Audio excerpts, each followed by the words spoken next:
By way of introduction, may I extend to you and to the electrical industry throughout the United States, but more particularly to that great savant and inventor, Thomas A. Edison, my personal congratulations and those of the International Chamber of Commerce on this Golden Jubilee celebration. Mr. Edison happens to have born in the United States, but he belongs to the world. It would be idle for me to dwell on his many and beneficent inventions. Labor has been incessant with him, and his life is a song of hope to the youth of all lands. For none of us lives unto himself. Centuries ago, a great poet of my own country expressed it thus: sic vos non vobis mellificatis apes. That is to say, not for yourselves, but for others do you produce honey, bees. As President of the International Chamber of Commerce, I am happy to voice the admiration of businessmen of 46 nations for the work of the inventor and for the development of scientific research. And in no place is this work more manifest than in the United States.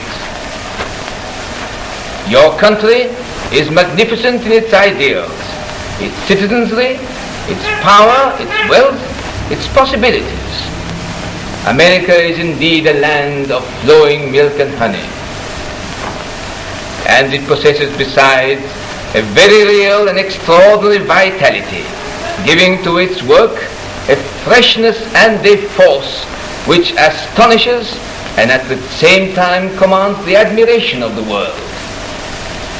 It is a pleasure also for me to note the growing spirit of brotherhood shown by Americans generally towards other and older civilizations, especially in international and interracial relationships. The tendency is no longer to employ the American standard as a measure with which to judge others, but to study a country, its background, its people, its traditions, and its psychology, and thus to find a way to live in a world of individuals with varying standards, varying ideals, varying strengths and weaknesses, and to understand them sympathetically. It is in this understanding of others, this getting into their lives and appreciating them, that the hope for international conciliation lies. Years ago, Beethoven was conducting a performance of his 9th Symphony. So moved and entranced with the beauty and majesty of the music did the audience become, that they stood and applauded the composer enthusiastically, but Beethoven heard not, heeded not, for his ears were deaf to their cheers.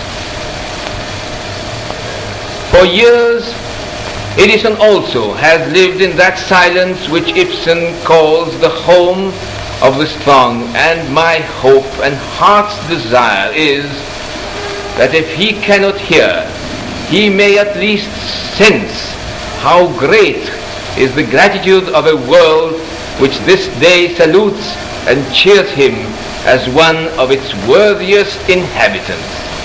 I thank you, gentlemen.